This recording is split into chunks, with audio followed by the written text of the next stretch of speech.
Welcome to the Vault Excel. Thank you for joining me. This live commentary is part two of a subject matter discussed yesterday. Decided to go ahead and do a part two for those who didn't check out the earlier live stream. So this is a recap of yesterday's events and who is the source claiming the girl child, Harmony Montgomery, was afraid of the father. I meant to discuss that at the beginning of the live stream. It took a while for me to get my bearings during that live stream because it was all over the place. So who is the source and how did it come to be, this information? When was it relayed to the advocate? Also, how could the child have been afraid of the father if, one, she's living in another state, which would be Massachusetts. He lives in New Hampshire. He only had 10 visits with her. I doubt that a social worker would continue to let a child see a father that was abusive to her. Go figure. So did he have unsupervised visits? Because you got to remember, he was not living in the same state. So make it make sense. How could the child have been afraid of the father? They didn't even live in the same place. So that means he would have had to have gotten supervised visits. Will we find out, get verification that there were supervised visits? He was able to come get the child, visit with her, take her somewhere undisclosed, and bring her back to what? The foster home? DHS office? None of this is making any sense. And sorry I didn't recap that at the beginning of that live stream yesterday, but we'll start over today. NBC 10 Boston is the source. Thank you for joining me. Welcome to the Vault Excel. Happy week. Glorious weather here in the Heights. And if you'd like to donate to this great network, $ Big Angie, 129 Cash App, stickers and chats are always welcome during the live stream. Let's get started, everybody. Thank you. An advocate here in Massachusetts reminded us of who Harmony was, a toddler, blind in one eye and dealing with mobility challenges, who lived life as fully and brightly as her smile. The child advocate investigator of Harmony's DCF case told me after her investigation was released, a source came forward to say Harmony was afraid of her father long before she was sent to live with him.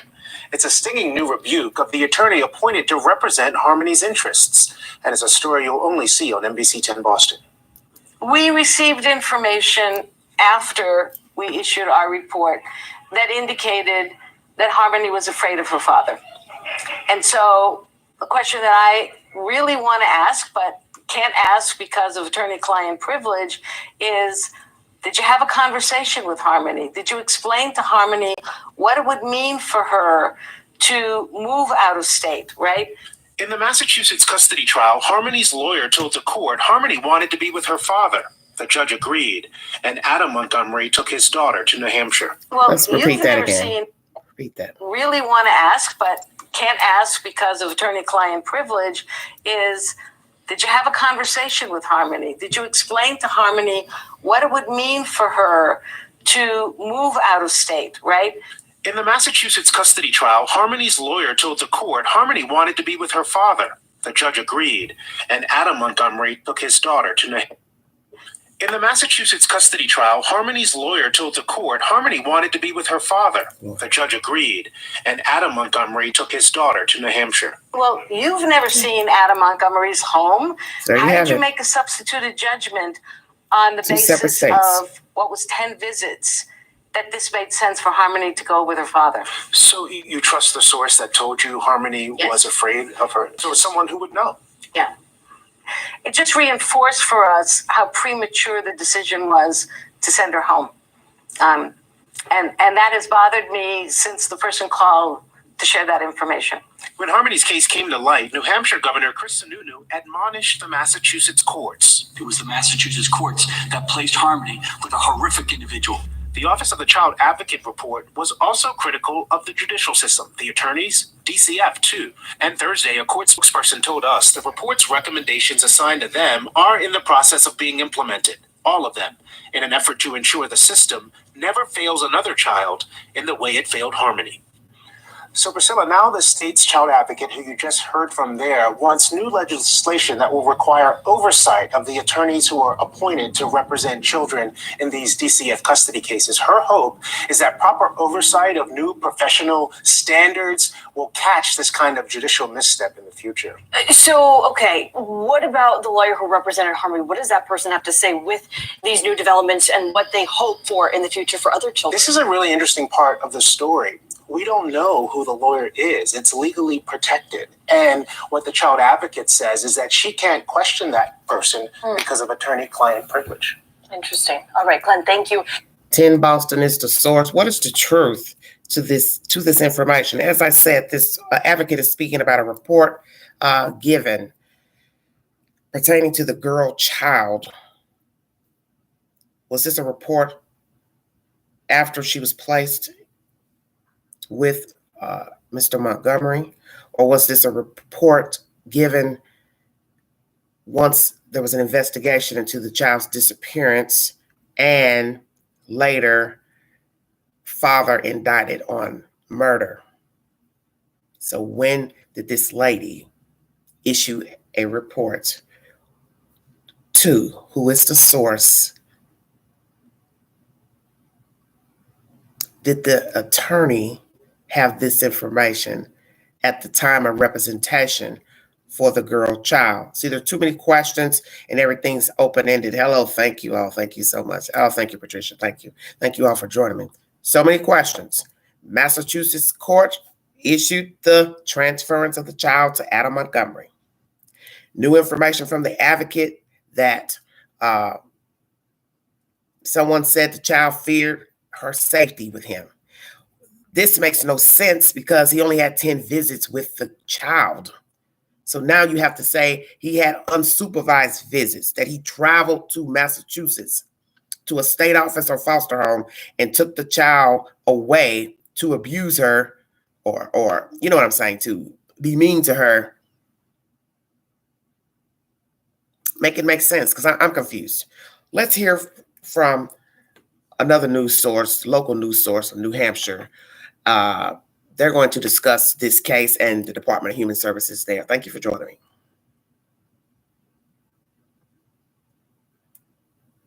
Thursday to see a guilty verdict rendered for the murder of Harmony Montgomery, a 5-year-old Manchester girl last seen alive in 2019, but not reported missing until 2 years later. Harmony's murder was yet another unfortunate example of a case in which a more timely and effective intervention from state officials may have saved an innocent life. Those kinds of cases are the reason why New Hampshire created an Office of the Child Advocate a few years ago. And this morning, we have the Child Advocate, Cassandra Sanchez, with us in studio. Ms. Sanchez, thanks for being here. Good morning. Thank you for having me. So first off, your reaction to that verdict in the Harmony Montgomery case? Glad to see the court system hold Adam accountable. This is a New Hampshire advocate speaking. It's mixed feelings, though. Cassandra Sanchez works with the New Hampshire. She's a New Hampshire child advocate. That's who's speaking right here. Thank you. Really, at the end of the day, because none of that is going to bring Harmony back.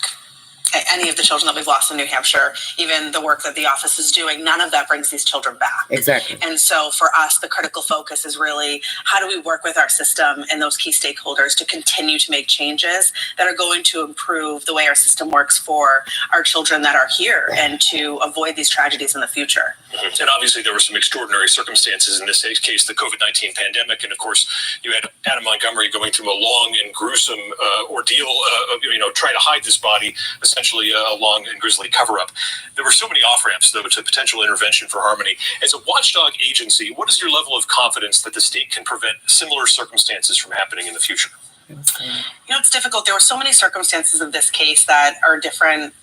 Every case is really unique and different, but so many circumstances. You include the cross-border child coming from the system in Massachusetts, being transferred to New Hampshire. There's so many complicating factors that we can't say as the oversight agency that we can absolutely prevent these things from happening, but the work is there.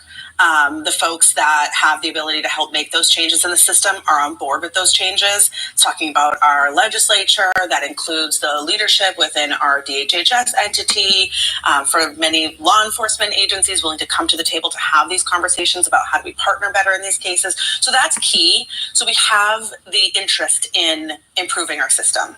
It's just making sure the steps that we are taking are actually effective and are protecting our children. Something we learned in the course of this court case, obviously, DCYF went to investigate an allegation of abuse against Adam Montgomery, that he hit Harmony and gave her a black eye in July 2019. The state's 2022 report on the system breakdown said, quote, an assessment was conducted and Adam Montgomery and Harmony as they were entering their vehicle.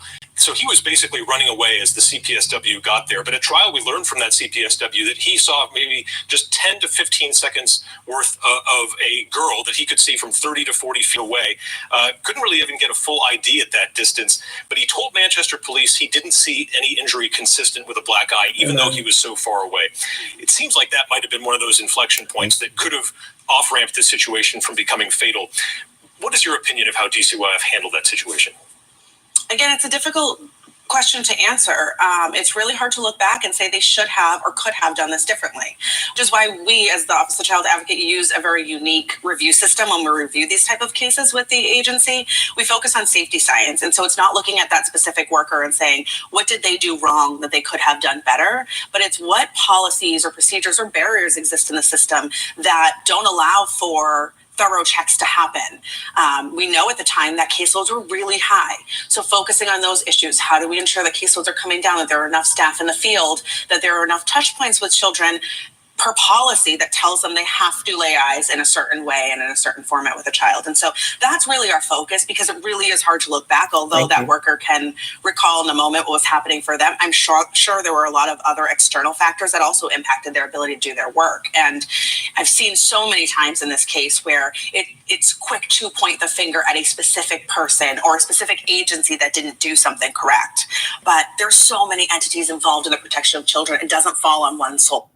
Well, we know, ma'am, it doesn't fall on one soul. And yes, we want to blame somebody. It's the American way. We have to blame somebody. The child is not alive. And if we're to believe the words from Kayla Montgomery, the child was brutally beat to death. You're entitled to your opinion. But I get what she's saying. More than one entity. Well, I think that's obvious at this point. Person. Do we know if DCYF still allows a momentary encounter like this to count as an assessment? No, there have been improvements to policy since that time.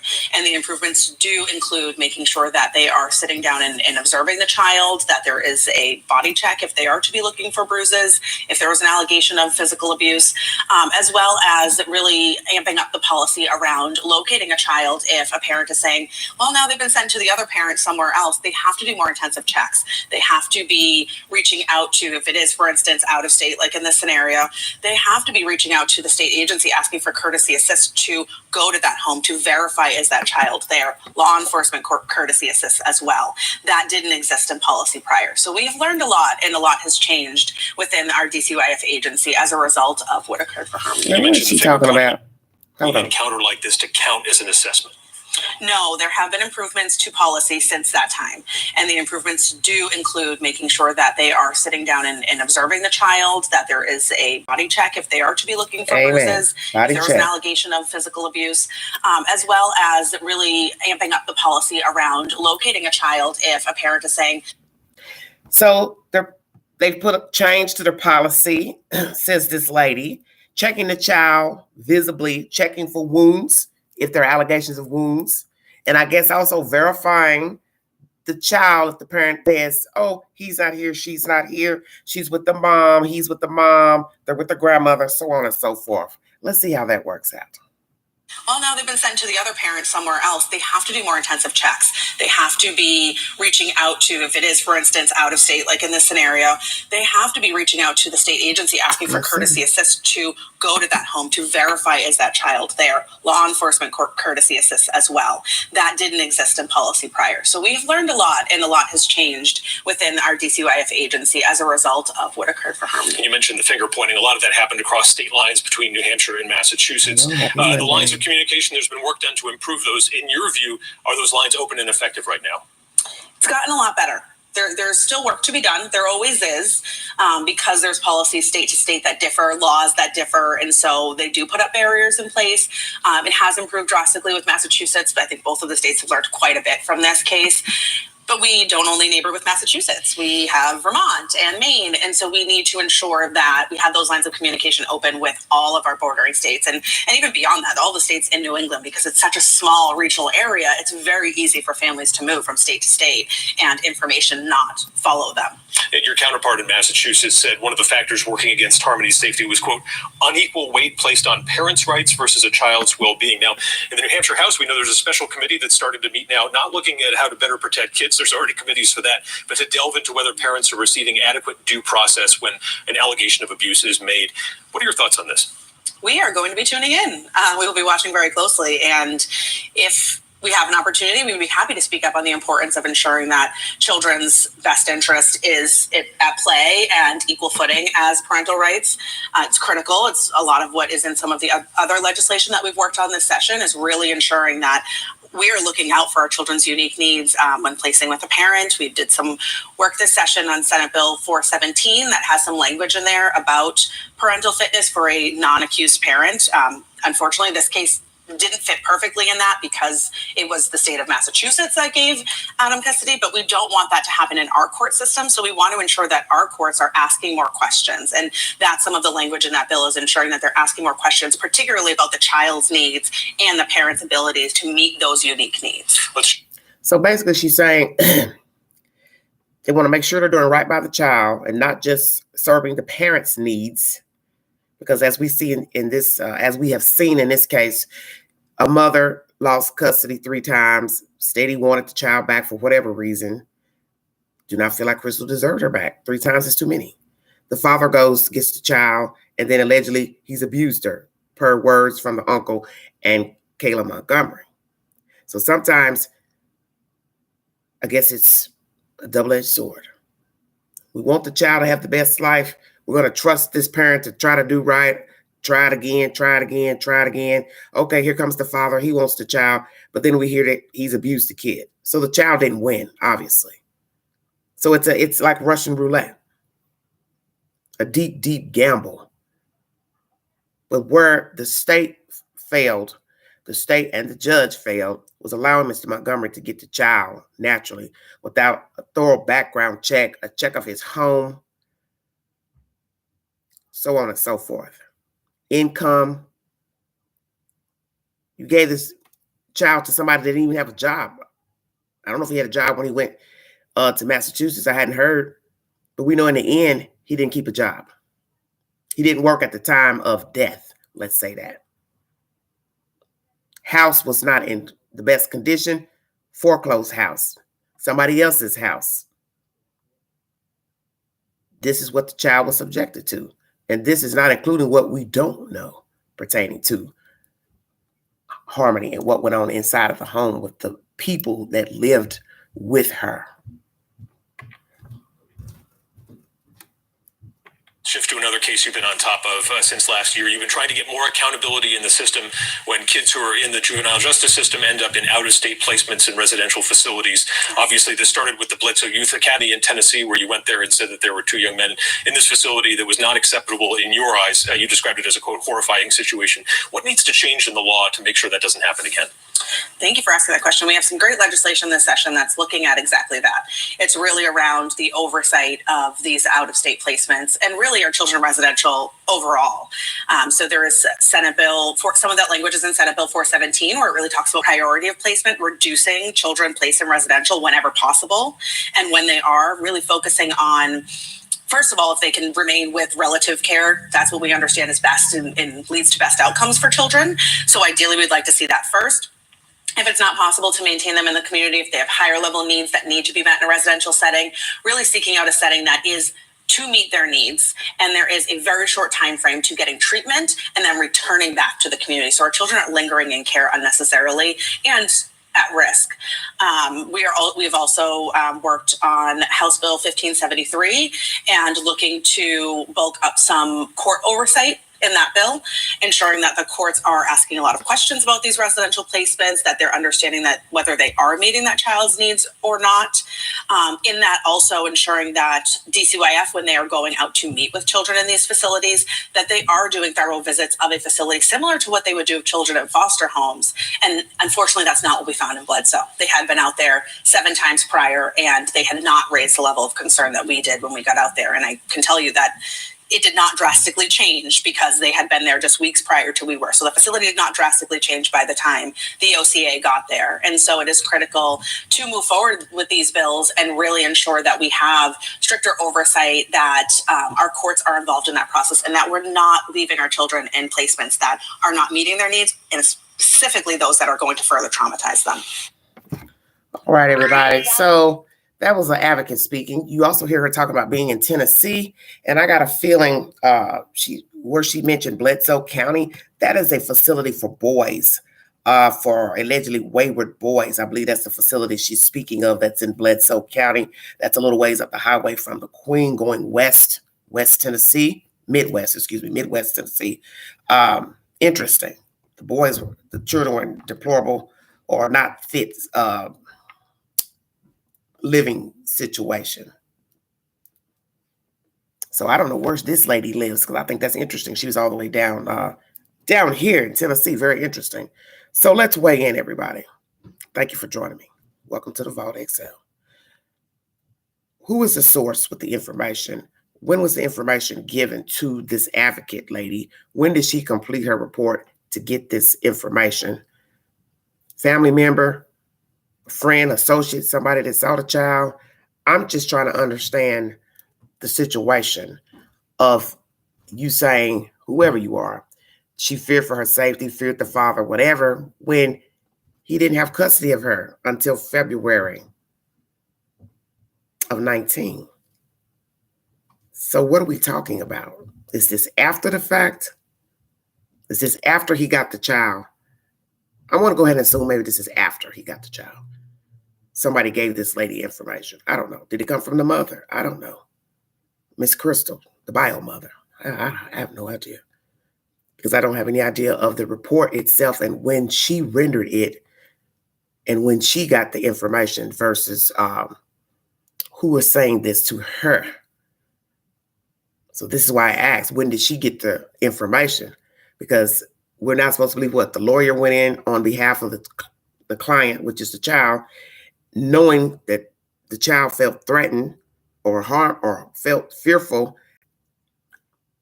and then you would vie for this person, Mr. Montgomery, to take the child. That would make no sense, but nothing about this case makes any sense.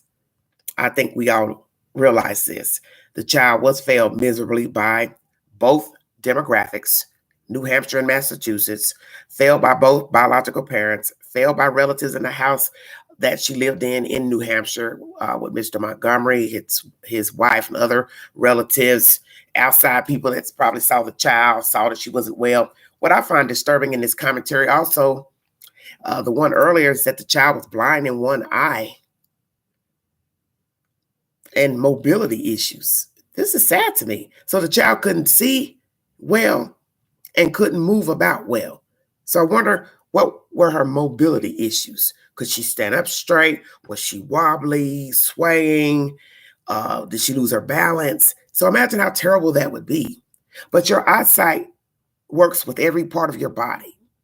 All of this works together. So if you can't see well, you would be off balance, would you not? You can't see good. If you're blind in one eye is working harder than the other one to maintain sight, to also maintain equilibrium. So maybe the mobility was a reflection from the poor eyesight. This is terrible. So now we're sitting here baffled about what actually happened to the kid, the circumstances. If we're to believe these allegations from Kayla, 12 members of the jury did find Mr. Montgomery guilty of second-degree murder. But darn, you can't see, you can't move properly, and you're being beat up and hurt. This is crazy to me. Hello, everybody in the chat. Thank you for joining me. Good to see you too, Sunrise. Thank you. Happy birthday to your dad, hon. They didn't care about or take care of her at all. It's very sad. And this is what's even worse. There's another case waiting to pop off, waiting to make breaking news. Waiting. She's not the first. She's not the last. And that's what's even more horrific. There's another Harmony out there somewhere in dire need of help, assistance. Another young boy needing help, needing aid, wanting to get out, wanting to be free, but can't because they don't have the means to navigate. They're just a child.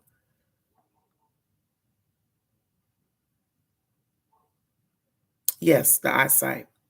That's common sense. You can't see, you're going to stumble. I remember having a blind neighbor. She was what they considered legally blind. She could see, I guess, figures. So like if I was to come to the door, she would know it was me, which I thought was a wonderful thing. But still, she kept falling. And then one day I went down to check on her and they had sent her to the hospital and she never returned to the apartment. But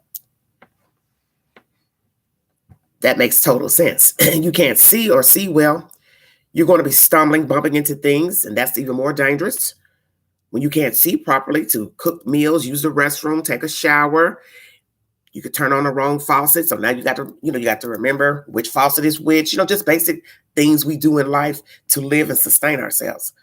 This is just a terrible situation because it makes your heart hurt worse to know she was brutally murdered, perhaps. However, if it's true, I do believe she's unalive. I don't know if I believe Kayla's version. It doesn't even really matter at this point. But the child couldn't see and had mobility issues. This is just sickening. Let me tell you something I read earlier today. Scrolling through an article about a little girl out of Memphis. Her name was, I think, Sequoia. Chris Thorns, he's probably talked about her case.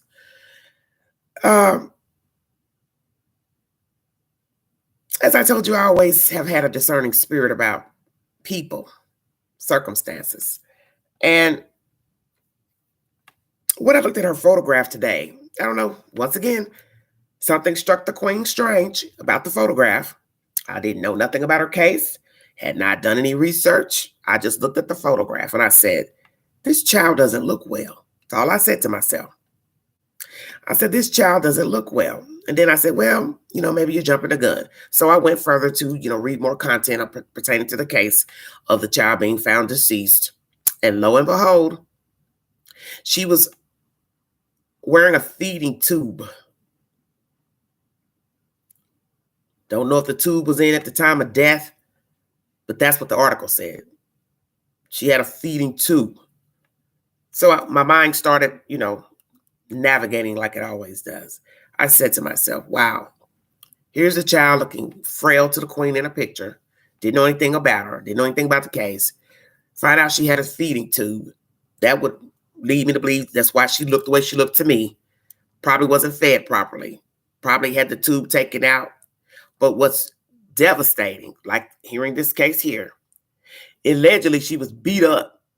The mother changed her story, saying the child went missing. The boyfriend they played possum like the child went missing. Finally, she told the truth that he had beat the little girl up. He allegedly tried to, resuscitate her or check on her, whatever. Realized she was dead. They put her in garbage bags in her house for days. Another Harmony Montgomery, except, this is a Black person's version of Harmony Montgomery. Black couple, young, hide the baby in bags. He's put the baby in bags in their house, their little house. And then out of the blue, 3 weeks later, they decide to report her missing. And then she's put in garbage bin out on the side of the house. So there are different people talking to the news. And one lady says, oh, yeah, I know I smelled something. So I thought, wait a minute, did I hear her right? So I had to rewind. Played it again. I thought we smelled something. Hell yeah, I guess you would smell something.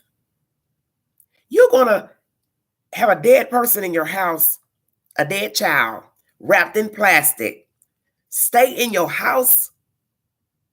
And the girl had other children too. It was a total of 4 children. She had two, I think, and then the boyfriend had two relatives of the boyfriend. They didn't specify if they were his children or what. So then you have to ask yourself all those questions. Well, what are those two extra kids doing there? Why are you taking care of those two kids? Were they kids belonging to the boyfriend? Okay? Because the article didn't specify. The one I read didn't. So here we go. Baby in a bag, bags. You know she had to start smelling. So you can wrap. It doesn't matter. The baby is still deceased, just like in this case with Harmony. She was moved around a lot, Harmony Montgomery. They just kept her in the house somewhere. So now my mind is thinking, well, where in the house did they keep her? You got other children here. I would assume you also had company, people coming to your house. Maybe, maybe not. But the point is, you have a baby in bags. Just like this case. But then in the house. And then you wait 3 weeks to report her missing. After you done put her on the side trash. You done put her in the trash bin. So detectives did their work, did the search, found the body, and basically, told both of them, this baby has been dead a while. She ain't just go missing a few days. Because I think they reported her missing like on a Thursday. I think she was found maybe Sunday or something like that. So, come on now. Just the brazenness of it all. Now, new case in Tennessee, Kingston, right next door to Knox County, Anderson County, Roane County. 34-year-old Caucasian female, I believe, has just been arrested for abuse of corpse of an infant. She just had the baby a little while ago this month, and they found the baby wrapped up in a sheet on the bed, and the bed was behind the couch. So I had to do a little extra reading to get the story, because as Chris Thorns told me, I always check other articles because they will have different content, which is so true. Somebody reported her. Now, who reported her that she had a dead baby in there? I do not know. But somebody called. You look at her mugshot, she looks rough as hell. She looks like she's been, I don't know, weary, not sleeping, drug addiction, something, eyes puffy, like she's been hitting her eyes. I don't know what's wrong with this chick, but I'm trying to figure out, why is TBI investigating? That's strange to me. Because when TBI investigates, that's kind of deep. Unless the area where they found the kid doesn't have a substantial, what I'm trying to say, police department, they don't have adequate people to investigate. So is that why TBI is on this case of the baby in Kingston, Tennessee? I don't know. That's the only thing I can grapple. They don't have an adequate staff, to handle the case, investigate the case. So TBI stepped in. So what happened to that baby? She gave birth and the baby was stillborn. So why not just go to the hospital? Call 911. Hey, I just gave birth to my baby. My baby's not breathing. Could you please send an ambulance? Hurry, hurry. That's all you had to say. So for TBI to be investigating makes me wonder if they see or saw signs of foul play, homicide, because you arrested her. So in the state of Tennessee, abuse of a corpse is a felony, okay? So we have to wait, I guess, on investigation to decide if indeed it's homicide, because her charge is abuse. That's holding the baby inside of the room, place, and not notifying medical that the child needed attention, whether alive or deceased. So it's a felony in this state of Tennessee, abuse of a corpse. Now I wonder what's going to happen to that older guy a couple of weeks ago that was in the house with his aunt, and she had been dead a while, maybe 2 months or so, a month or two. And he and the cousin or brother, they've been in there living with no power on. It's wintertime, and you're in there with a dead person with no power. And his reason for staying in that house with the aunties, because he felt like I'd be homeless if I reported her deceased. So that led me to believe, okay, she owned the house, proprietor of the house. Somebody will probably come in on her behalf and then remove those relatives out of the house. Still, you should want your relative buried, whether you have the money to bury or not. Whether you don't have money, resources, a job, why would you want to sit in a house with a dead person? Then you're in there without electricity. It's winter time. You need heat. This world is so backwards. So you have different degrees of people holding secrets about corpses, deceased people. This guy didn't want to tell people his aunt was dead because he didn't want to be homeless. This girl just had a baby. Don't know if the baby was dead or murdered. I don't know. Then you have the Montgomery case. Allegedly been abused. Father unalives the child. He and the wife hide her for months. Dump her off somewhere. Years later, the bio mother reports her missing, so on and so forth. Investigation, trial. Wife gets a slap on the wrist to testify against the husband. Now he's been found guilty. End of story. Funeral homes not burying the people, cremating the people. Still collecting money. Pretending to be a funeral director. Body stored somewhere out there in La La Land while you're milking the system, insurance, such and such. People are just wicked. You don't know people. My next live probably will be later tonight if I get a little strength to do it. We're going to go into the belly of the beast pertaining to Mr. Chris Watts. We're going to talk about that psychiatrist that was writing him letters and his cellmate over from him, one door removed next to him. I watched that Dr. Oz segment today. I can't play the segment on this live stream, for copyrights reason. And I meant to take notes on it earlier, but I just didn't feel like it. So I've got to try to remember everything she said verbatim. But that little interview with Dr. Oz was very interesting.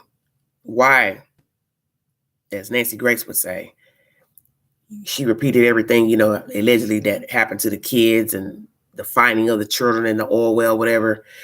Gruesome as that description is. When you listen to the description, then you look at this person and you're saying to yourself, why are you wanting to hang with an inmate, talk, for what reason? Oh, I just felt like he needed a friend. Come on with all that. He killed his wife and 2 kids and dumped them. Dumped the mother in a shallow grave and dumped the kids and, pushed them through you know what I mean? He pushed them through and, as they said, deceived the kids. You want to talk to him about what exactly? Now, don't get me wrong. Many people talk to people that's incarcerated. Friends of friends, family, whatever, pen pals, But I don't think it's appropriate to be talking to somebody that's murdered their family. Now, if you're a news reporter, you're doing a documentary, you're writing a paper, a thesis for the university that you're attending, that's different. I got to get content for a paper, news segment. That's different. She's a psychologist. Didn't hear she was writing a paper. So what do you need to talk to Chris Watts about? And then he didn't want to talk to her. He passed her picture and letter over to the guy in the next cell, next door. I thought that was so strange. But see, this is what I'm talking about. You don't know people. That's why I want to do that live, to show you don't know people. Whether you're dating them, their neighbor, it doesn't matter. You don't know people. I don't know, Pinto. Crystal did bring Harmony to visit him in jail. Maybe she felt intimidated by his size or voice. I don't know, Amazing.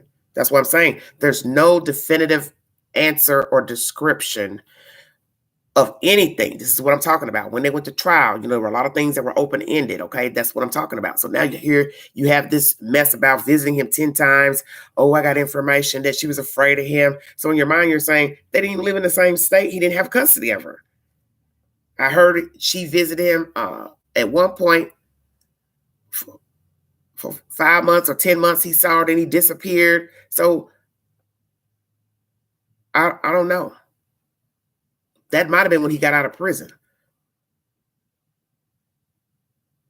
I don't know. See, I don't know if it's jail visits or if it's he got out of prison.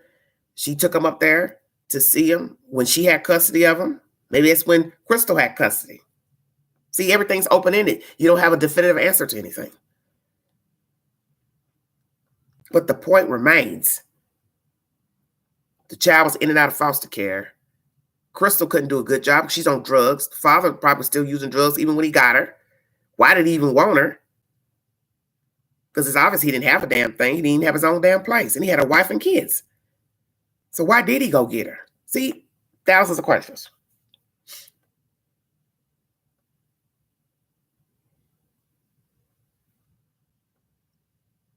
Who is the source that contacted this lady, the advocate, to tell her the child was afraid of Adam Montgomery? That's all I want to know. Who is the source? Who is the person that contacted her? And when did she get this information? I'm trying to figure out, is this recently a report done on the child? Did it happen while the child was in the state's care? After she went with the father? Or when an investigation started on the child? Or was it recent after this trial of Mr. Montgomery? I don't know. Seemed like to me she should have gave a date on that when she spoke to the news. Hi, this is when I completed my report, such and such year. That way we get a timeline. This is why I keep saying everybody keeps talking to people, but you're still left dumbfounded even when the people talk. They testify, you're still sitting here trying to figure out what the hell they're talking about. You don't even know what they're talking about because it's open-ended. It's very strange to me. Very strange. I don't know. But one thing I do know, sadly, we'll be talking about somebody else. How about that? We'll be talking about another kid. Because these people out here just, like I said, many people have been raised by other people. But when you realize you can't carry the baton, you need to hand it over to somebody else. This is ridiculous. This going to get kids and then abusing them and unaliving them, or keeping a bunch of kids that you can't take care of. Then you start mistreating them. Then you're hiding them in the attic, behind the couch, in the couch. I remember that. A child went missing upstate. I believe that was Illinois or Indiana. A child was missing. And the child was in the sofa. Did you hear what I said? The child was buried in the sofa. In it or under it. And then they talked about when they pulled the baby out, the baby had all type of roach debris and roaches all in they said in the eyes, the ears and mouth and everything. Are you hearing this? This is what's out here. And then that house had a whole bunch of people living in it. That's what they found troublesome. The house had a lot of people living there. Adults, children, all of that. So in their mind, they're saying, wait a minute. The baby's dead in the sofa, and y'all don't know there's a dead baby in this sofa. So what you're trying to say, the baby rolled up under there, and you looking around, you don't see your child. You don't think to look under the sofa or under sofa cushions. Golly, come on. This is outrageous to me.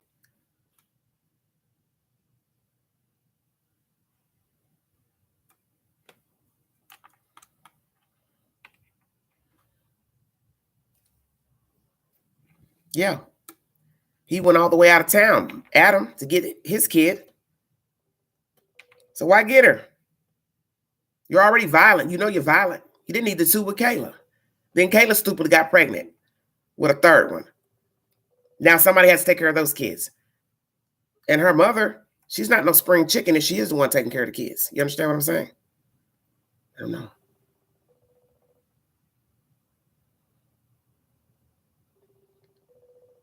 Hagen, I'm giving you a call. She's not answering.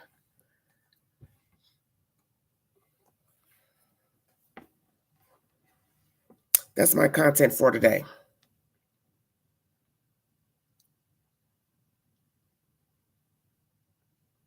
None of this makes any sense. This is a sad, sad, pathetic situation.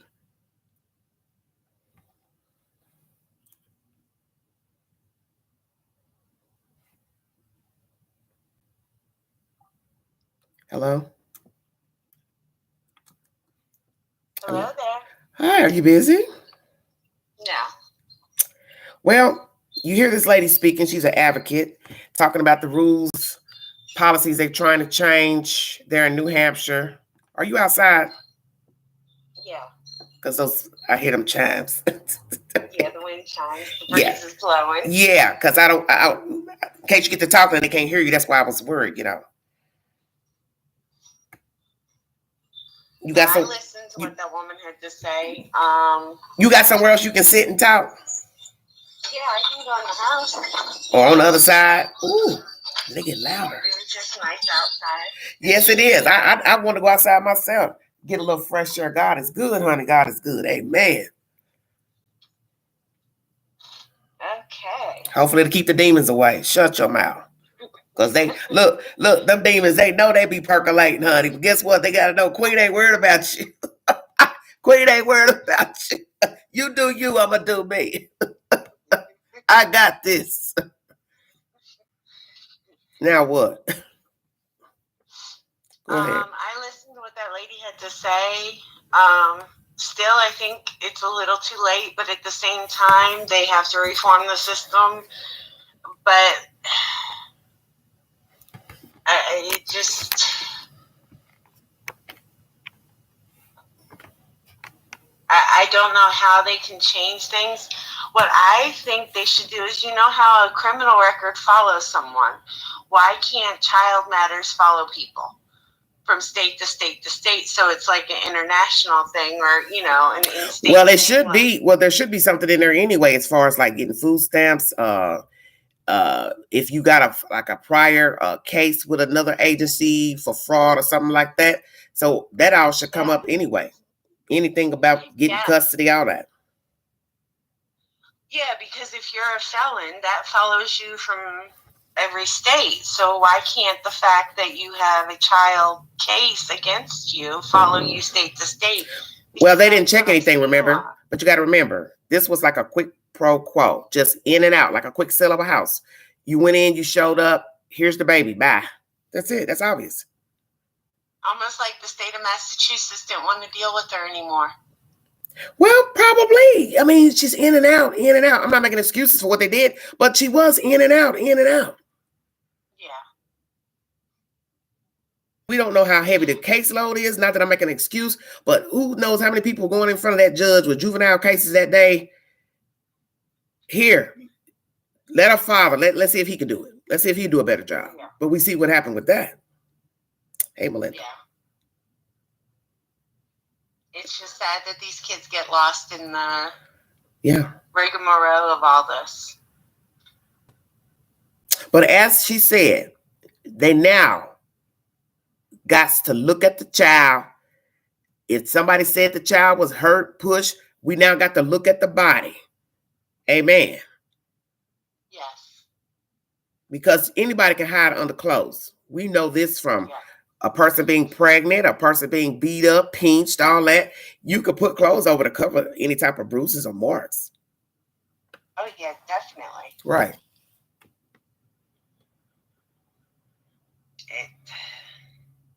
Hopefully they can reform their system so that there's not so many cracks to fall through, but you just never know. Yeah, you gotta stay vigilant. You can't just do the pop in and wait a while. You got to talk to neighbors. You got to sit out and watch. See, that's the one thing people don't understand about people. If you look out your window right now and you got neighbors, you can learn a lot just from looking out the window or sitting on the front porch. You don't ever have to talk to them. You don't have to go to their house. They don't have to come to your house. You don't have to talk on the phone. All you have to do is sit and watch. That's what they need to do with these cases. Get an investigator or more specifically for that. They sit out and gather information. Oh, yeah, they could even take a video camera and just video. That's all you got to do. I mean, they do it for trials. Yeah. The defense hires investigators. The state hires investigators. Okay, so when you're dealing with DHS, you should do this. You should have the same protocol. Investigators to watch the home, look to see if somebody's bringing the child out to school. Let's say they're making excuses about the child not going to school. Well, what you're supposed to do is say, well, we need you to come in with the child, or I'm going to come to see that the child actually is in the house sick in the bed. Yeah. That's it. Yeah, there's so much that can be done. Yeah. I just don't think that anyone has thought about how or what. Yeah, but let's be truthful. How in the world would you not assume to get an investigator for the DHS cases? You relying on somebody to sit behind a desk, shuffle paperwork, and call people and show up. You know that's not possible. You need somebody to do footwork with the social worker. Yes, because that social worker is already overworked and underpaid. So let's get someone to help them figure out things before they release children to other folks. Exactly. That footwork would help a lot. Yes, I believe it would. Just sit and watch. And see, the worst part about it is it's the kids that either have physical disabilities, mental disabilities. And if you notice, a lot of times anymore, it's the children that aren't in school yet that people go after, and it's crazy. Well, you know, toddlers require more work.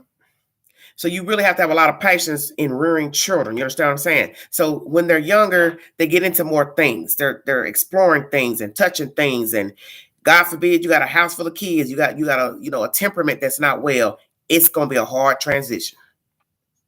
So but that's why the little ones we have to teach them properly, you know.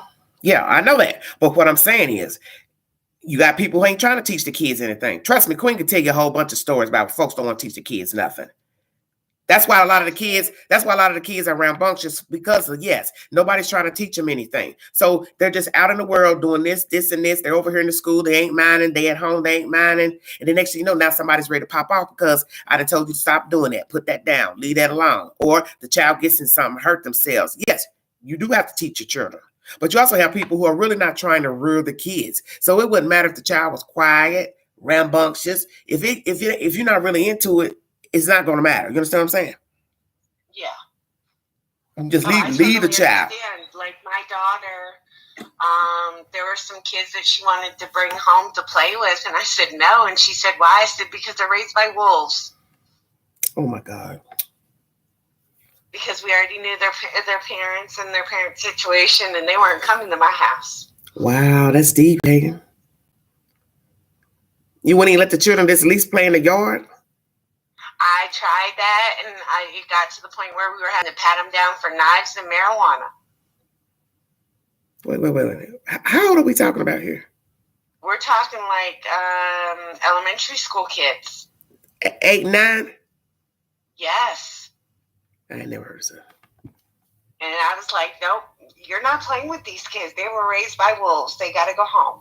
Did you see the children with weapons, girl? Yes, I did. Did you tell the parents? Yes, I did. Okay. Parents laughed it off like it was nothing. Okay. Wow. They weren't allowed to come up and have snack and jump on the trampoline anymore. No. Okay. Wow. Ooh. Mercy. Yes.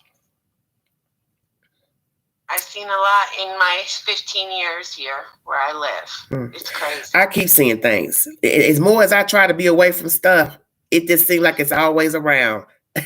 some foolishness, some drama with children. That's why I told myself, I don't want nobody's baby. Don't bring me nobody baby. I don't want to babysit. I don't want to keep them, because every time I hear these whack stories, you know what I'm saying? I don't want to be involved. I don't want to hear nothing. I feel like if I'm not in the way, I don't see nothing. I don't have to know nothing. I don't have to be an eyewitness to anything.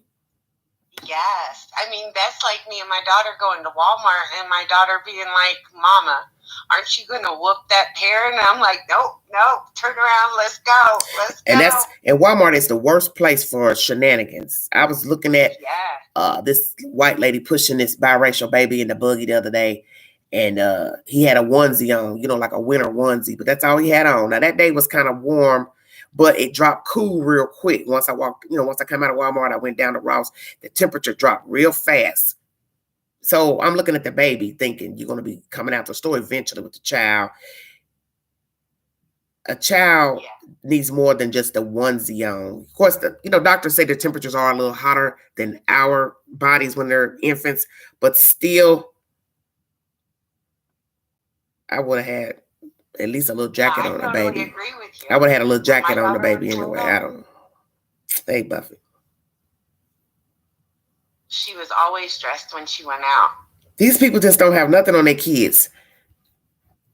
It's just like these some goons I know. Every time you look up, the little boy outside, he coming outside with a little bitty little lightweight windbreaker coat on. It's like, you can't afford to buy your child a coat.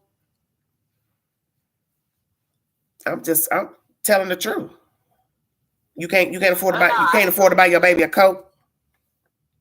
It's cold. See, my daughter was the kid that would come home with all the needy kids, and we would clothe them or give them school supplies or, These people like a trifling out place to here. go on the weekends. Cold outside and your baby coming out with a thin ass windbreaker on. 30, Yeah. 40 degrees outside in the morning. These people don't give a fuck about nothing. No. Instead, they got the nerve to have another one. They gave birth to another one. I'm like, wow, this is what you're doing? You don't take care of the little boy. And then you got the nerve to be knocked up with another kid. But this is what's out here. These are some young, dumb puppies out here that just keep laying up having babies. And then from what I done seen, another baby daddy. Girl, bye. Yeah. It's crazy. But those were the type of kids my daughter would bring home, the ones that needed help. And we'd help them, but we can only help when they were here. Yeah, I understand, right. And that's the whole point. Out of sight is out of mind. You can't go up in people's house. You can't go regulating, telling people what they need to do with their kids and this, that, and the other, because that can get dangerous too. You start telling somebody something about their kids. Yeah, that's why, my daughter would bring home this girl, and her parents were funny, or I don't know. They were just funny. Mm-hmm. And she would come over, and it would be like, oh, you need a pair of shoes here. I know you need this here. You were volunteering or your daughter was volunteering? My daughter would bring her to the house, and they were friends. And after I kind of seen what was going on, anytime she needed anything, I'd make sure she had it when she was here. Oh, okay. So let me guess, you were sending her back with stuff? Yeah. Yeah, and somebody might get offensive with that. Well, the parents didn't seem to care. Okay. So yeah, I was gonna say either they didn't care, or somebody might get offensive, like why they keep giving you clothes and stuff, Interesting. Yeah, all these cases are similar. They're just sad to me. My daughter and the other girl were about the same size, so it was easy to, I'm gonna pick my daughter up something, I could pick the other girl up something. But then think about that. How long you gonna keep doing that? Up until last year. Wow. And they've been friends how long? Since kindergarten. And they're how old? They are 18 and graduating high school this year. They've been friends for how long? Since kindergarten. Kindergarten. Okay, 5 and 6. That's a long time, Hagen. Yeah. Okay. But our kids are, the future. I mean, that's how I help the kids around here. Especially when my daughter brings them home and they come and stay weekends and holidays. And then, you can get taken advantage of that way when people start seeing you like to pick up kids, buy stuff, give them stuff. They'll just start to expect it, some people, Well, yeah, I get that. But there are just some kids that really need help. Yeah. But I'm talking about, I'm not necessarily talking about the children. I'm talking about the parents. Yeah. Well, did the parents work? Did the parents work, Hagen? Yes, they did. Okay, so what was the problem? The girl was a half child to the husband of the mom. And so she kind of got pushed off to the side all the time. So it was the mother's child? Yeah. And the mom picked the husband over the child, it seems. So was she the only child living in the house? The child does not live in her house anymore. No. Were there other children in the house besides her? Yes, and all those kids belong to the father. Okay. The husband. The younger children. Yes. And how many were they? There was a total of 4 kids. It's a lot of kids to take care of. Well, did both the parents work or just one? It varied. At times the mom would work, at times the dad would work. What you mean? It wasn't a good situation. Oh, Lord. The only time we went over there was for the girl's birthday. So they had a party inside the house? Party. So they had a party inside the house? Yes. Was the house clean? Clean, yes. Broken, very broken. What you mean? Father had anger issues. He would tear up the stove, the oven, break windows, walls. It was bad. Well, did the little girl ever complain to your child or you that the father was violent? Yes. Wow. And that's why it became, she stayed with us like weekends, holidays, or the family would go on vacations and she would come stay with us. Now, what the hell were they going on vacation? They were going to Florida and stuff. Oh, yeah, they canceled the girl's birthday to go to Florida to go fishing. Interesting. So the girl came to my home and she was with us the whole week and we had our birthday party and everything. So they're 18 now. Yeah, the girls are 18. Thank the Lord. This sounds like a long run right here, what you talking about. This is a long run. Yeah, but it was sad, but it was enjoyable. Yeah, but for whom? For you, not for her. It was enjoyable for her to be here with us. Okay, I understand that, but I'm saying, but if you don't know what that's like, well, you have had some problems too in life, but you know what I'm saying? For a child, that would have to be hard to go to somebody's house, have a good time. They have to go back to that. Yeah. Oh, yeah. She never wanted to go back. I mean, that was the bad part about it. But who wants to live like that? Your formative years, growing up, you're supposed to be able to enjoy yourself, have fun at your house and friends and go places and not have to be dealing with jacked up parents and stuff. That's the worst thing for a child, is not to have a childhood. Yeah. Every day of being a child should be enjoyable. Every waking day. Yeah. That's the thing people don't understand. Kids don't ask to be here. They didn't ask to come to your problems and your mental issues. And that's why you got to get it together. Like I said, a lot of people have been raised by other people, but it makes no sense to keep continuously having children when you see it's not working in your favor. It's not working out. Stop having babies. It's old. I only had one. I've taken in many kids. I try to help the kids, that kind of thing, but I've only had one. Okay. But she was enjoyable. Life was good. So what are her plans now since she's 18? As soon as high school is over in May, she is going to go to University of North Carolina in Raleigh. Your friends, the friend? No, my daughter. No, I'm not talking about your daughter. I'm talking about the girl, the other girl. Oh, the other girl, she is going to community college. She is working right now at a pharmacy. Oh, that's good. Well, she made it to 18. That's a blessing. Yes. And then she's doing something with herself that's even better. Yes. Well, see, if I had reported anything, I knew we would never get to see her again. But I also told her to voice her opinion to her guidance counselor, and try to say things. Yeah, but let me ask you something. We talk about this all the time. Did you call DHS? I did once. And then what happened? What happened? Absolutely nothing, obviously. I don't know what happened because I stepped away for a little while. Their house was unlivable and they were all staying in an itty bitty camper. Oh, Lord have mercy. Did you tell that, Hagen?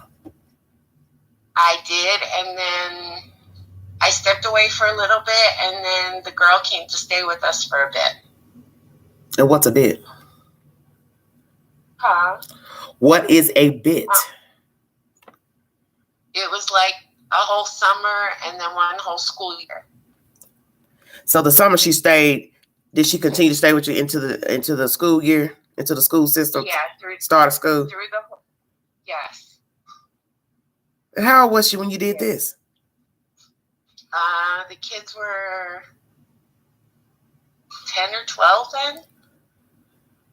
This woman lets her child stay with you, and she didn't ask you why you wanted her child? She let me, this is what happened. The mother called me and said, CPS or DSS, whatever you want to call them. Is there any way that the girls can come stay with you? And I said, well, I can take one. I don't have room for the other. So what did she say? Wait, slow down. She said what? They are involved. Somebody called on me. Word it. Just word it out. What did she say? She called me and said that someone had reported them and that they needed a place for the kids to go. So I said, I have room to take one. I don't have room to take both of them. So the state said somebody called for what? Child abuse, child neglect? Yeah. And she needed a place for all her children to go? Yes. So do you know what happened to the other children while you were keeping that one? The other girl went to her grandmother's and the other kids went somewhere else. While she stayed in the camper with her husband? Yes. Did she ever get the other kids back? She got all the kids back. What ended up happening is she had to get HUD to come in and help build them a house. Mm-hmm. Interesting. So are all of them in the house together with the same husband now? No. Some of the kids did not go back, and the one that would come and stay here is in the process of moving out. So she don't have any kids in her house, what you're saying? She has one, I believe. So your daughter's friend is the one staying there or not? She's getting ready to move out. She has a younger sister staying. Well, what happened to the husband? The husband's still there. Yeah, that's what I was trying to ask. But the kids can now fight for themselves, fend for themselves, most of them. Because I was trying to understand the protocol of the kids. What was the criteria for her to get the kids back? Keep the house clean? Somebody had to stay, go? What? This one I'm confused. They took the kids out because the house was unlivable. They had to get a livable place to live. So how long were the kids gone from the mother? A whole summer and a whole school year.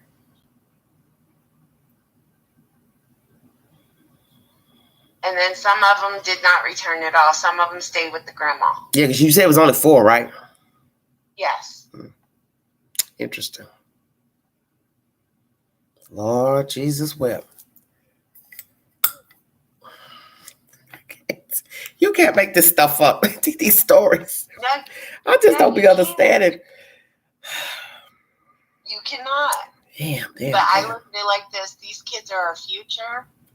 And if it's a pair of shoes, if it's a pair of pants, if you need a safe place to be, I can do what I can.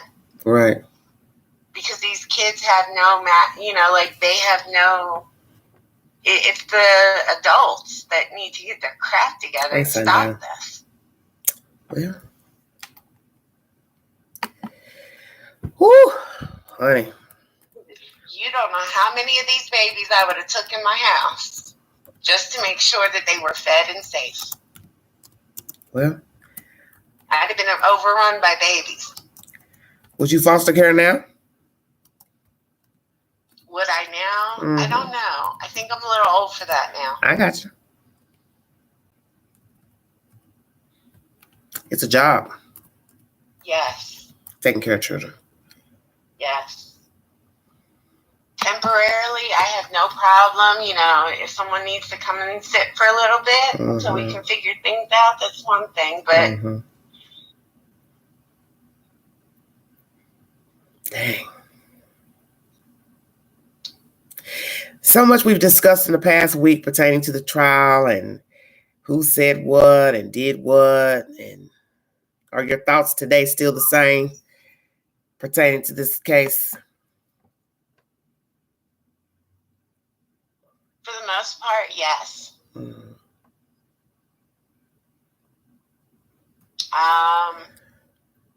The only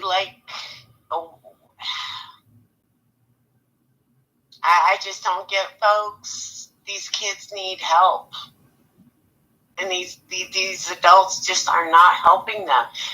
And I still believe that Kayla should do the same time Adam gets. So do you think they will try to charge her? Or they're just going to let it ride? I hope they charge her. Wow. I mean, I feel they should. And what do you think he's thinking right now? I know he don't care anyway.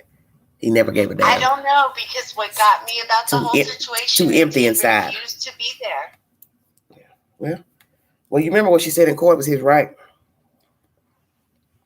Well, there's only two reasons you refuse to be there. Either you're trying to distance yourself, or you're showing that you're guilty as all get out. Which is all of the above. Yeah. He never was in tune. That's why he got in this mess in the first place, abusing the child and unaliving the child. He's just an empty soul. He's like a lot of people walking around. That's what people need to understand about people. He is no different than the person over there. He's just an empty vessel. And she's empty too, because she followed him into the abyss. So she's just as empty as Adam Montgomery. Yeah. She doesn't care about herself. She don't care about anything. I don't know if if those kids were meal tickets for them, or what they thought they were getting into, or either way, they had these children for the wrong reasons. It wasn't going to work anyway because they were addicts. You could be a trifling parent and not be on drugs. So now imagine you're trifling with drugs and a nasty house and people coming and going and dropping the kids off over here, not meeting their needs, not putting a child in school. They were just breathing. That's all they were doing. And the sad part is, like I always say during these lives, there are other people who live the same identical way. They're short, they're tall, they're fat, they're white, they're black, they're Hispanic, they're Cuban, they're whatever they are. They are the same. Yeah. Different street, different address, different town. Same MO. I look at it like this. There's going to become a day where I'm in a wheelchair and I don't want my daughter pushing me down the steps. I'd rather her find me a nice nursing home to go to. You don't want to be in no nursing home. Honey, I can see you in a nursing home. They ain't going to let you have no damn wind chimes, because you ain't going to have no private balcony unless you live in an elderly complex that's in an apartment. They cater to the elderly only. But you ain't going to have the wind chimes in your room. Get your roommate to get the crying. Turn that noise off. There's no wind in a room. Sure late. And guess what? When you get old, you get more cold. So ain't no wind chimes chiming. Golly. Exactly. Shut your mouth. Dang. Sassy Gigi says, I hope they charge her. Hello, everybody in the chat. Thank you for joining me. Just recapping from our live yesterday about Harmony Montgomery. An advocate has spoken to the news saying that she got information that the child feared for her safety, feared the father. I'm trying to get an understanding of when the report was written and when this person came forward with the information. Did the lawyer that represented Harmony in court, when it was time for Adam to take the child, did this person have that information? The attorney can't ask the attorney because of client privilege. I don't know anything, because I don't even have a date on this report this lady gave. Open-ended, as anything pertaining to this case, Harmony Montgomery. It's always open-ended. I don't get it. Yes, that's the crazy part. They don't give details, and here's the thing: why would it be a client privilege if it had to do with the safety or the well-being of the child?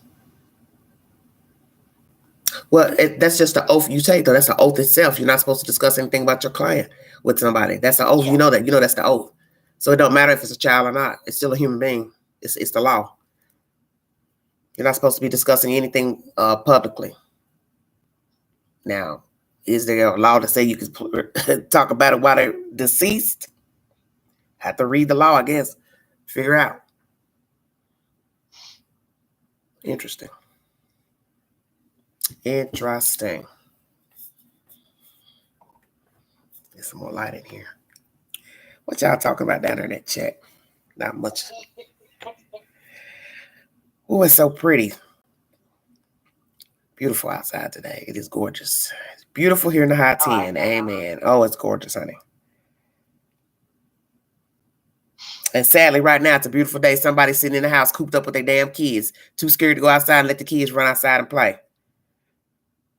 Oh, I noticed sit up, that people want why you want a child sit in the house? That's what's wrong with these children now. Don't nobody want to take them outside and let them play. Yeah, you need to watch them, take them outside. Yeah.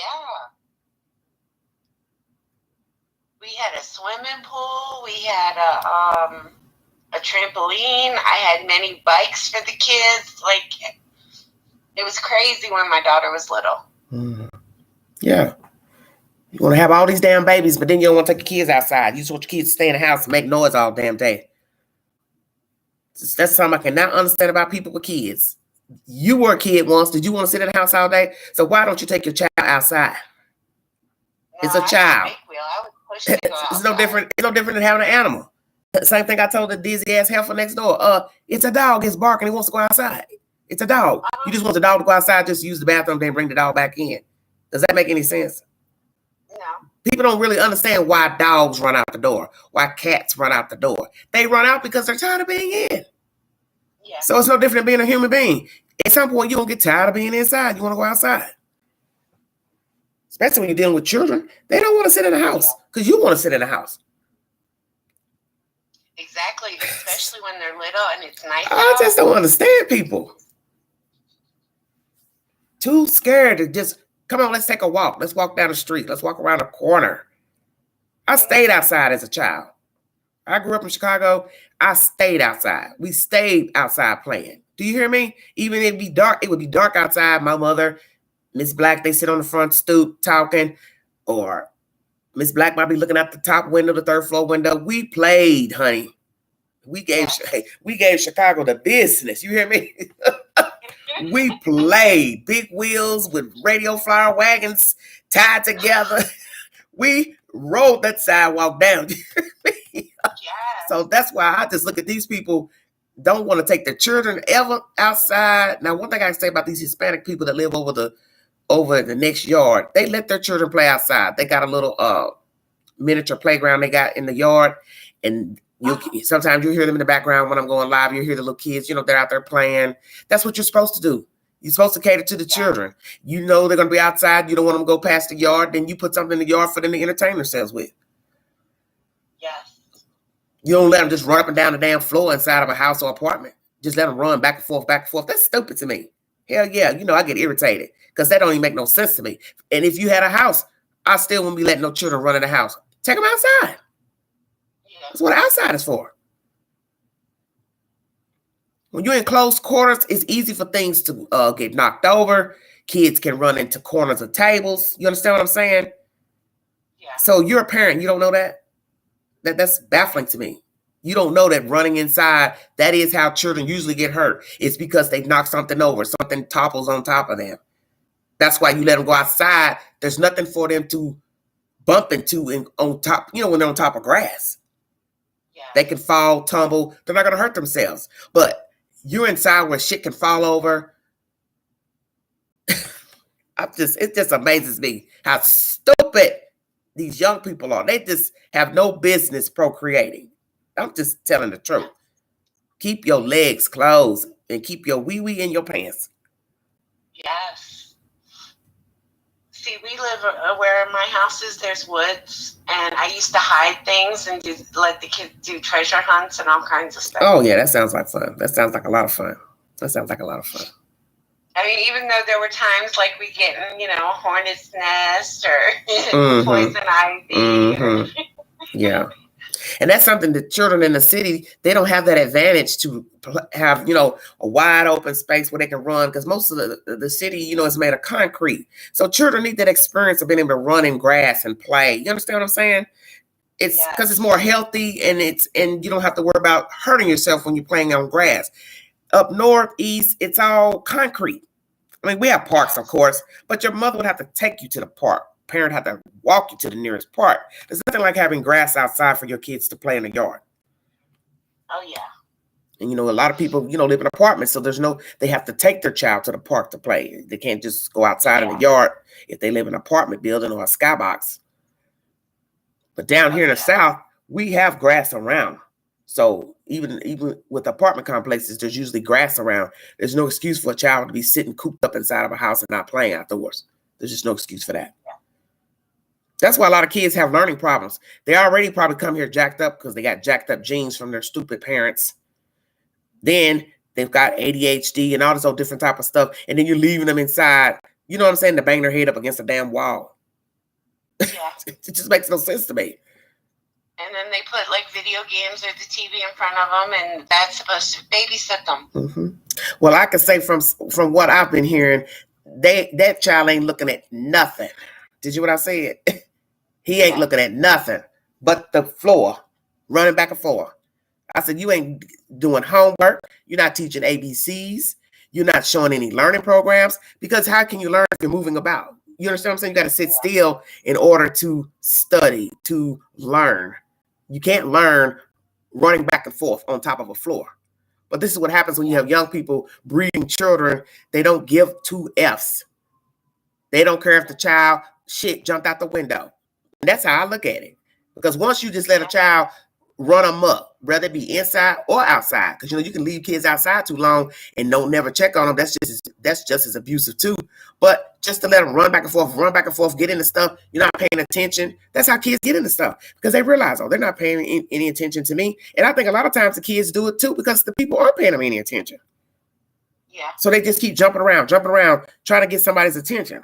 And then too, if you sit up here with another baby in your house, oh hell yeah, they really gonna be running around, because they'd say, well, they ain't looking at me, they ain't paying no attention, so I'll just, I'll get into anything. Yeah. People are just whack. I don't understand nothing that go on in this world. I don't. I don't either. I'm like, there are days where it's like, you know what? I don't even want to leave the house. Because you just cannot walk into a grocery store, anything, and get common sense. Yeah, Walmart. Walmart has the worst people walk in their stores. I've noticed that. God, yes. Half dressed, funky.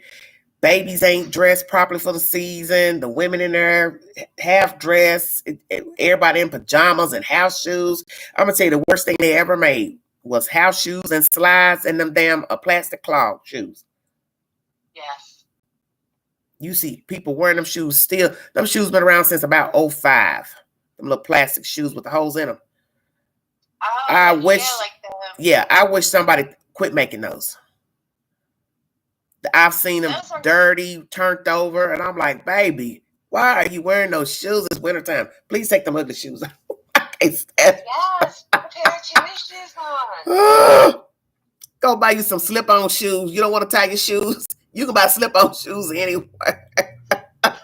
Slides. I can't stand the plastic shoes and slides. That's all you see here in Tennessee. Grown men, women wearing slides with socks. Crocs. Yeah, that's what they call Crocs.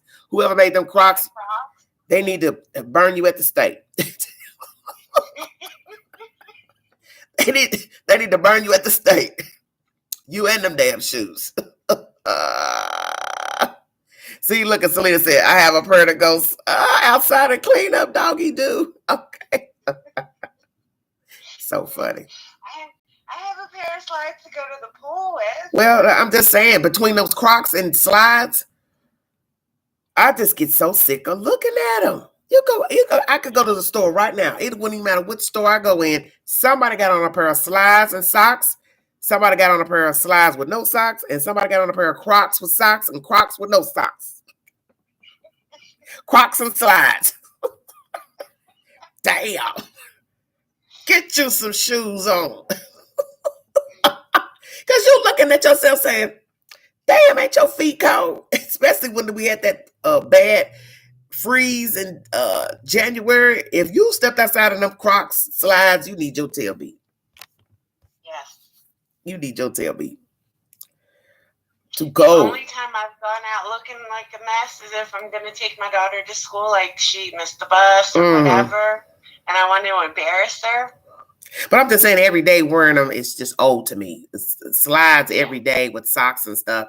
Just buy some slip-on shoes. They make slip-on shoes in every department store. You the type you don't like to, tie your shoes, because it is easy to just put a slip-on shoe and just get on out the door. Then buy a nice slip-on shoe. Because matter of fact, I got some plastic ones up there that I wear now that are slip-on. They're like a van shoe, but it's gray with holes in it, and it's a plastic shoe, and you just slide your feet in it. And they're good for going anywhere. Yeah. And they look like a regular shoe. Mm-hmm. They look better than them Crocs. Yeah. I can't stand them damn Crocs. I can't stand them. Jesus. I can't stand them damn shoes. I'm just sick of looking at them. I'm sick of looking at Crocs. You're talking about damn near 20 years of wearing those shoes. And between the Crocs and the, like I said, the slides with socks, slides with no socks. And I tell you something else I'm sick of. People wearing the Crocs and slides, and they're too big. Have you noticed that? Yes. Damn. Will you please get the right size shoe? I've seen women with big ones on, slides and the Crocs. I'm like, did you not try this shoe on before you bought it? They foot way up, 2 feet in. They must have went shopping in somebody else's closet.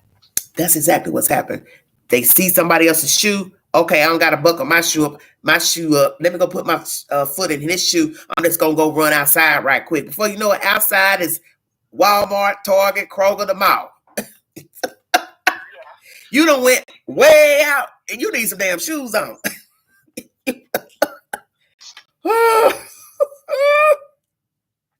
Oh, you should be with us when I take my daughter to Walmart and we see another parent whooping an itty bitty tiny kid, and my daughter's like, "Mama," I'm like, "No, turn around, go the other way." Very scary. If I say anything, I'm going to jail.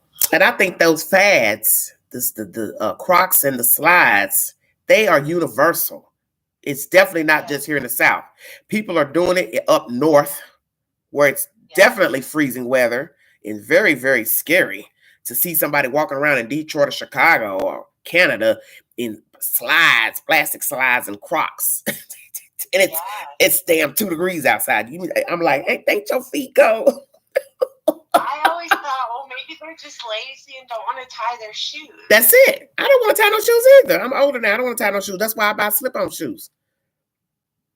I buy the Mary Janes that have the Velcro little thing. Oh, that's cute. Uh-huh. Yeah. Well, as you get older, you're not going to want to be tying and bending down because, as you start older, you start getting arthritis, things like that. So they make a lot of nice shoes out of canvas, leather, the little plastic ones like I got. They're just plastic with the holes. Like I said, they look like a van shoe, but you just slide your feet in it and it's got holes for ventilation. And naturally, I wear socks with them in the winter because I got them a few months back and I thought, oh, these were cute. I got them in like a thrift store. They were brand new. And I thought, oh, I'm going to get these. I'll let these just be like a little runaround shoe. But they look better than wearing a slide. I'm not about to wear no slide out with my feet out in the winter. That's for emptying the trash. I'm going to run to the trash can, run to the mail. But not going to the store every day, out shopping every day. You got plastic slides on with socks. I'm sorry, I don't like that look. That's just Queen. See how we got off the subject of turmoil and mischief? Yeah, but when we do this, our day goes better, though. It does, yeah. Today's a good day. Yeah, I ain't going to hold you all, but I just wanted to get on here and speak about this content just for a little while, do a part 2. So before I check out of here, tell me who you think the source is. I don't know, because the people the people Harmony was around, I had no clue unless it was the mother. And how would she know? She would have to be repeating something somebody told her. Remember, there was an interview where she repeated that the child That's where I thought I heard it from. Her talking to the news saying he wasn't, she said a worker or somebody, therapist told me he wasn't treating her right or something. That's who probably put that out. It's Crystal. Yeah, that's what I'm thinking. Like someone went to her and told her something. I just thought about an interview I saw her the other day. She was saying the therapist told me this, this, and this, that she didn't like him or something like that. Something around that order. So this is probably coming from Crystal. And Crystal's getting it from a third party. Because if you think about it, she would say, I'm not saying she's a liar, but... Yeah, I'm just saying, I know where you're going. I was thinking that. Exactly. And I thought about that yesterday. So funny you should mention that. Is this information coming from Crystal, the bio mother? Sorry, she's the source. Is she the source and she's making this up? Because in the end, you've got to show how this child would have been in his custody or peripheral for him to be mean to her, but he didn't have custody of her. That makes no sense. He had to have gotten day visits without any parental other chaperones, what I'm saying. And I can't believe the state would let him walk off with her out of sight, even for 2 hours. I don't know if I believe that. Maybe he'd meet them at the, the DHS office, because that's usually how that works. You go to the DHS office and meet your kids and have a visit, but not take the child off the property while they're in the state's care. That don't make no sense. Well, that's why I don't think they would do that. If Crystal lied and was possibly, if someone would listen to her, that Harmony would be taken out of his custody and she could possibly get another chance. Might have made that up because he blocked her. He wasn't talking to her for whatever reason. See, I didn't understand that. Why would he be blocking you? Why would he block you? He's got the kid. You're over in Massachusetts. Why would he be blocking you? I found all that strange. Because she's trying to cause trouble to get Harmony away from him so she can get another chance. So even if it was her that said that, I don't believe what she said, or I believe that she heard it from someone else, because the idea would be to get Harmony away from him so that she could possibly get Harmony back. Yeah, because she would only have had contact from January 19 up until Easter. So that's April, right? He didn't get her till February. So you only had March, April, 2 months of talking to her on a phone. So where would she have gotten the information when she only had contact with the girl for 2 months? Think about it. He only had her for the 2 months after he cut her off in April. Remember, she said Easter was the last time they FaceTime, okay? So that's 2 months that he's got custody of the girl. Then he cuts her off. So where would you be getting information that the girl is afraid of him? That doesn't make any sense, because you wouldn't have access to anything. That's why I said, it could be possible that Crystal said that, but she's lying to try to get baby away from him. Yeah. And what's sad is, let's say she lied. She is the source who went and told this advocate. Look at that fallout. The girl ended up being unalived allegedly by the same father. Yeah. Think about that. That means they probably, if she want to get back at the father, making up stuff. And then, you know that old saying, you could put things into fruition if you claim it. That's why you don't speak on stuff, right? Don't speak about this person did this to you. I hope they die, or all that type of nonsense. Next thing you know, you look up, it's done happened. Maybe that's what this was. This karma came back around. You wanting this baby back. You're doing whatever to get them back. You're telling people stuff and fabricating stuff. And then, whoop, whoop, whoop, end of the year, or before the end of the year, she is unalived by that same person you're trying to get the child from. Yeah. Because guess what? That story I brought you about the cop, the deputy, and the girl that died in the river? Yeah. Okay, think about this for just a second. You are on the phone texting while driving a squad car in the dark in an unfamiliar area. You're new to the area. You're telling your wife this is your first arrest, and you later die right there in the water with your arrestee. Now, shut your mouth. Yeah. And he's a police officer, and he did what he was legally upheld to do. And in the state of Tennessee, you are not to be texting while driving. I found that very ironic. I said, what are the odds? This man is on the phone talking about the person in the back seat that he don't know shit from Shinola, bragging he's arrested somebody, his first arrest, We don't even know what she really was arrested for. And then you both die in the water. Yeah.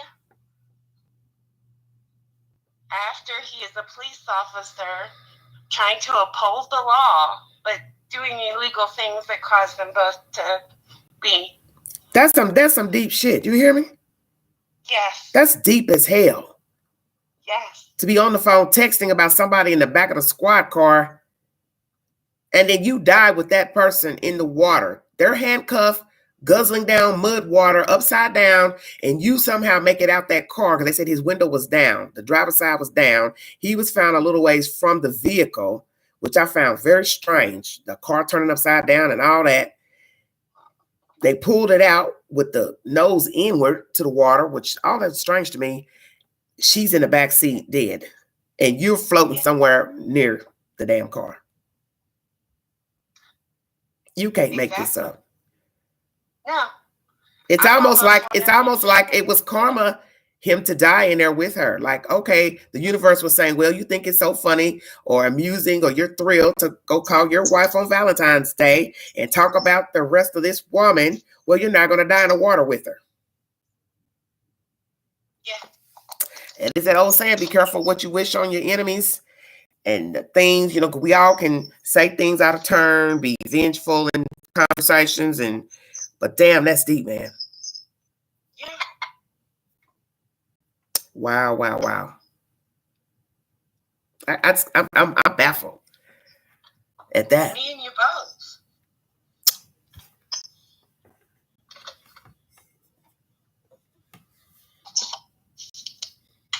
Anything else you want to add today? I'm an hour and 36 minutes in. Thanks, everybody.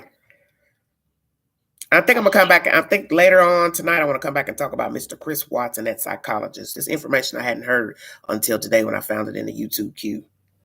I want to play the segment so people can hear it verbatim, but I don't want the video getting flagged because it's, you know, Dr. Oz's content and it'd be copyrights. Yeah.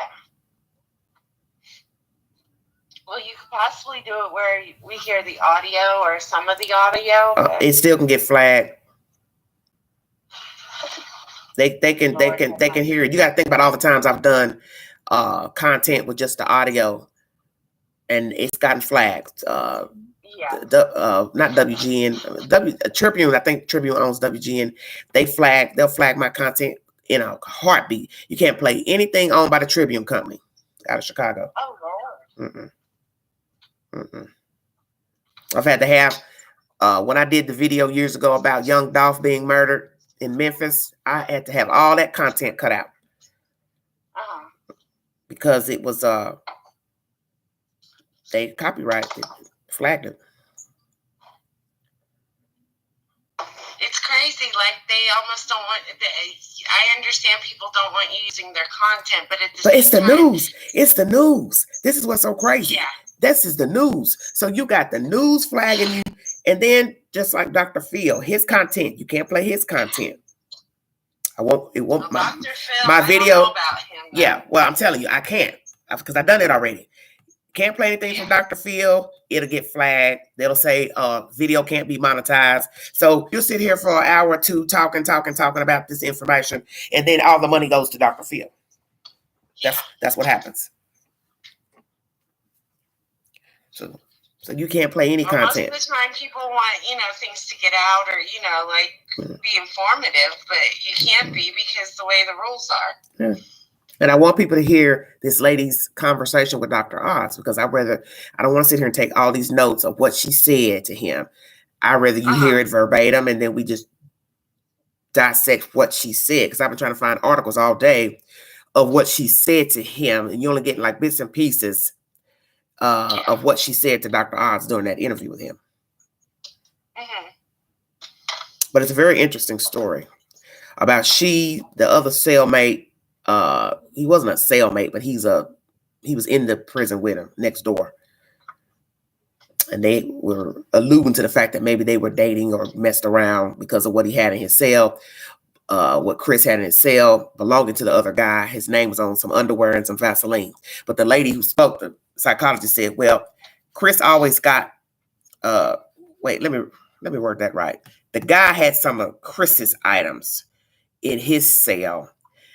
So Chris was, I guess, getting money, monetary things from the commissary, whatever. So he was sharing it with this guy allegedly. She said, well, there were other things in that guy's cell that had Chris's name on it. They just wanted to focus on the Vaseline and the underwear.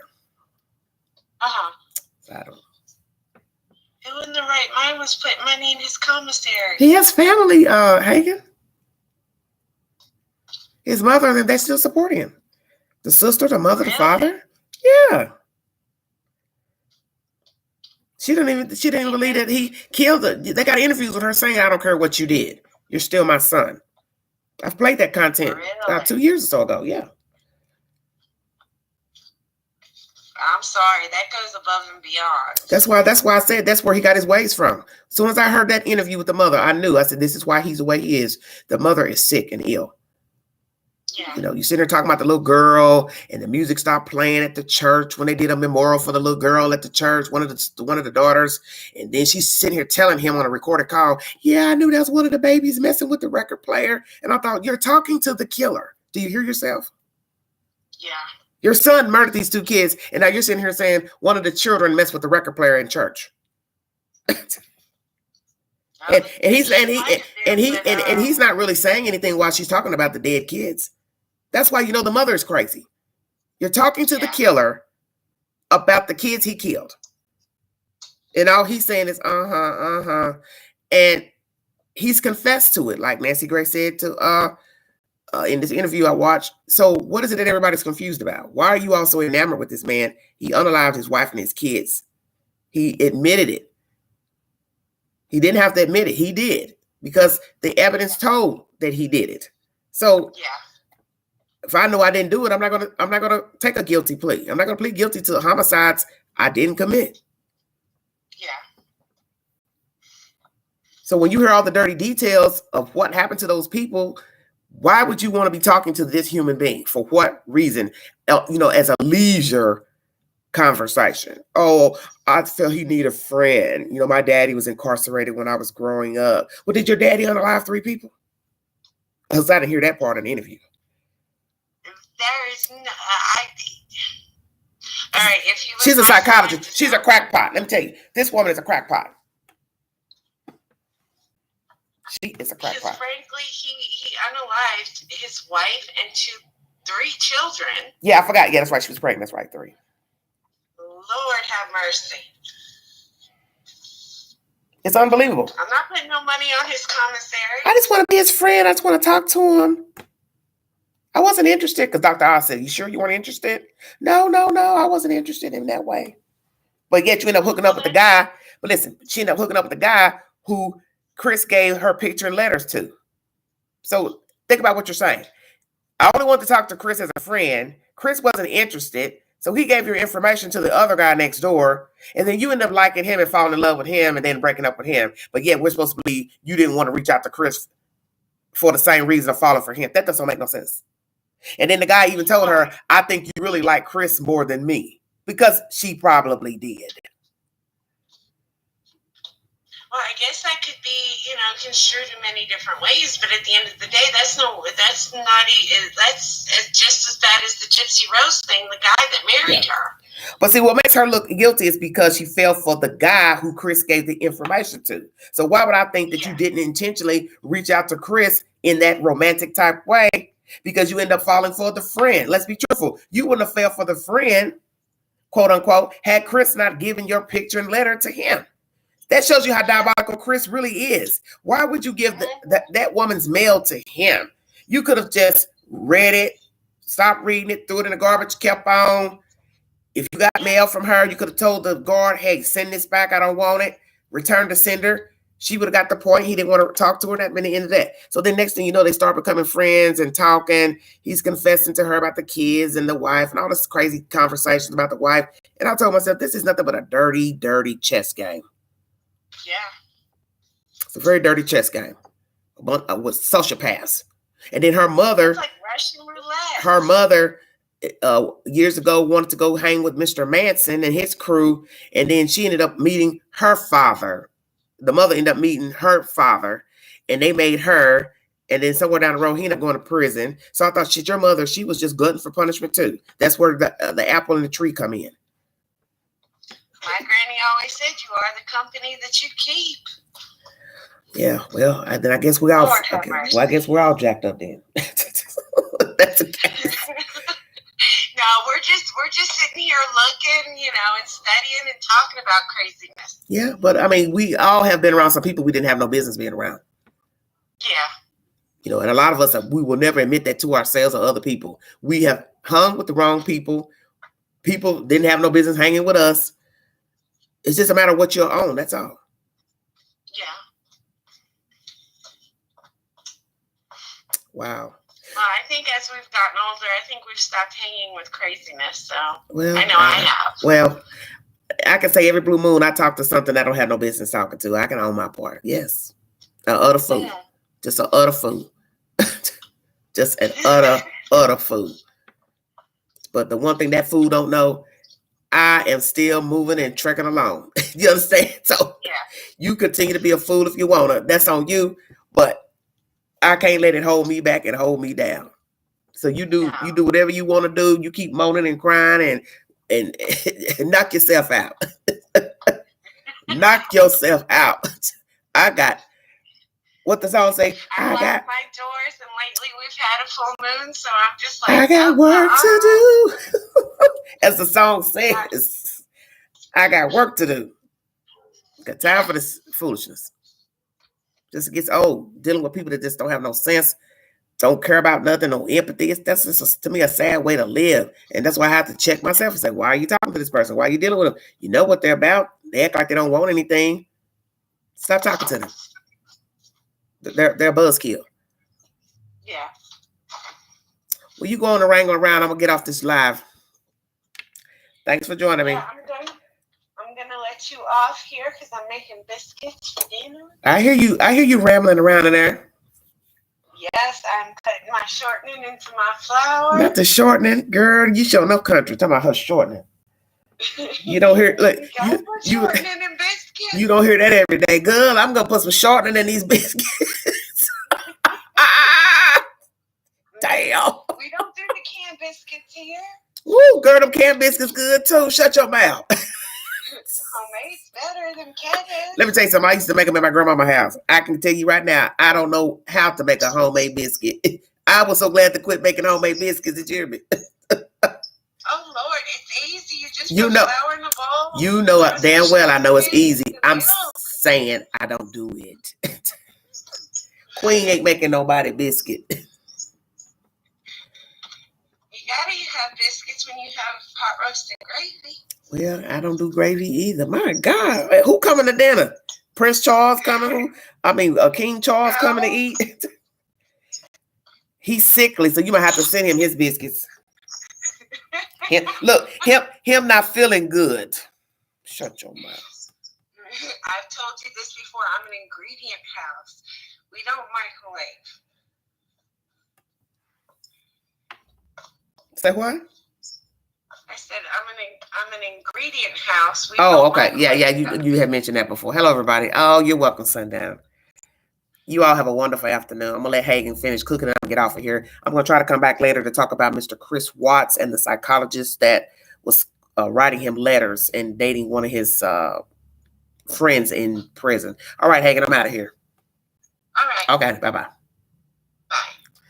All right, everybody, that's Miss Hagen from North Carolina. Thank you for joining me. This is a part 2 from my content from yesterday pertaining to Harmony Montgomery. An advocate says the child feared her father. Do not know if that's true or not, if that was said or not. Who was the source? We're kind of thinking maybe this was Crystal's doing, putting information into the advocate's ear, because what you have to tell yourself, the child in and out of foster care from 2 months old up until 5, and her untimely demise by Mr. Montgomery. So what you have to ask yourself is, how in the world would he have been able to mistreat the child before getting full custody of her? We did learn that he saw the child periodically on and off 10 months, then he jumped back on. So what you have to tell yourself is, did he see the child while in the care with Crystal?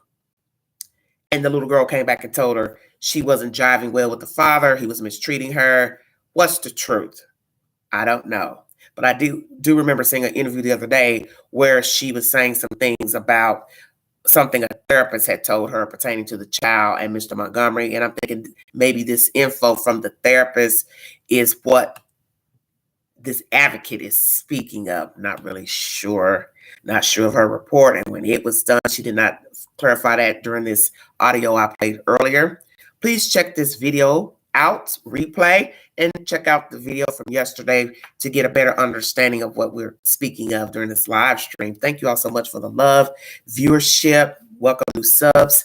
I will put a movie up for the week after this live stream, and I'm just going to go zone out and then do me, but I'm going to try to come back at night because I'd rather talk about this content when it's a little later. We're going to talk about Chris Watts and the psychologist that reached out to him and dig into the mindset of anybody reaching out to inmates, violent inmates, especially those who have committed sexual assaults, abuse of children, elderly, and unaliving them.